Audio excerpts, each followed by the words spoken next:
যাচ্ছে তো বলবেন। এবার আসানসোলের চেলিডাঙ্গায় এসআইআর এর শুনানি কেন্দ্রে দুই রাজনৈতিক দলের মধ্যে উত্তেজনা হবার পর পুলিশ প্রশাসন সোমবার বার্নপুরে শুনানি গ্রহণ কেন্দ্রে পুনরায় উত্তেজনার সৃষ্টি হয়। ঘটনায় জানা যায়, পুনম ছেত্রীর শাশুড়ি কোনো আত্মীয়র শরীর খারাপ হওয়াতে নেপালে গেছেন।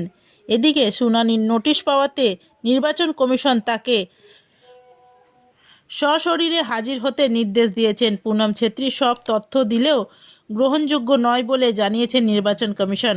খবর পেয়ে কাউন্সিলর অশোক রুদ্র ঘটনাস্থলে আসেন। তিনি জানান, বিজেপির কথায় নির্বাচন কমিশন বৈধ ভোটারদের নাম বাদ দিচ্ছে। তারা তাদের উচ্চ নেতৃত্বকে বিষয়টা জানাবেন। পশ্চিমবঙ্গের মানুষের ইলেকশন কমিশন দ্বারা হয়রানি মানছি না, মানবো না। ভোটারের নাম সুরক্ষিত করতে তৃণমূল কংগ্রেস লড়ছে।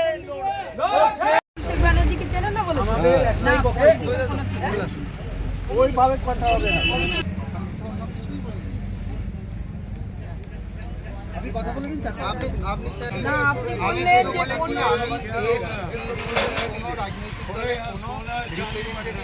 এসআইআর ক্যাম্পে যেখানে আমাদের চলছে, ক্যাম্প চলছে, সেখানে আমরা ঢুকতে পারবো।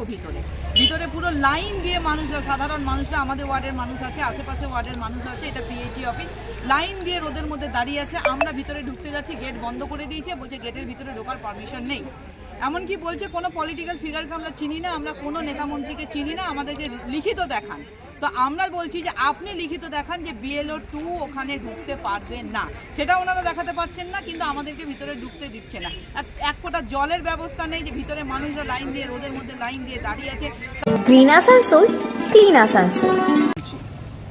ঠিক আছে, লজিক্যাল ডিসক্রিপেন্সি বা অন্য কোনো কারণে শুনানি চলছে, তো সেখানে প্রচুর মানুষ আসছেন। এখানে একাধিক ওয়ার্ডের এই পিএইচই সেন্টারে শুনানি চলছে এবং আমাদের দলের, আমাদের সর্বভারতীয় সাধারণ সম্পাদক মাননীয় অভিষেক বন্দ্যোপাধ্যায়ের যা নির্দেশ এবং আইনে যে প্রাবধান আছে, তাতে BLO 2 হিসেবে যারা নথিভুক্ত আছেন প্রত্যেকে ওই সহায়তা কেন্দ্রে থাকতে পারবেন।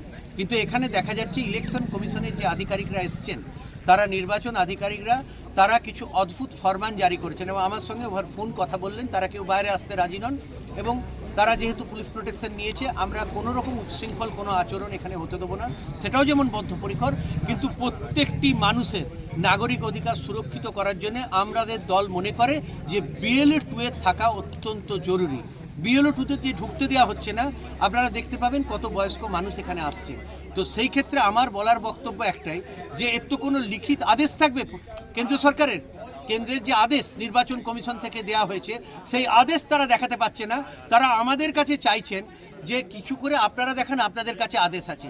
এ তো সেই অনেকটা রিপেল করে দেওয়া টাডা আইনের মতো।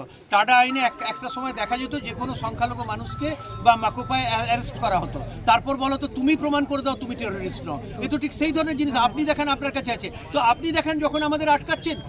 এবং দ্বিতীয়, এই দেখুন এখনই একজন বয়স্ক ভদ্রমহিলা এলেন, এই বয়স্ক লোকেদের ন্যূনতম যেটুকু মানে একজন মানুষের সুবিধা দরকার, একটু জল, গ্লাস অফ ড্রিঙ্কিং ওয়াটার, সেটারও ব্যবস্থা ওনারা করে রাখেননি। এবং আমাদের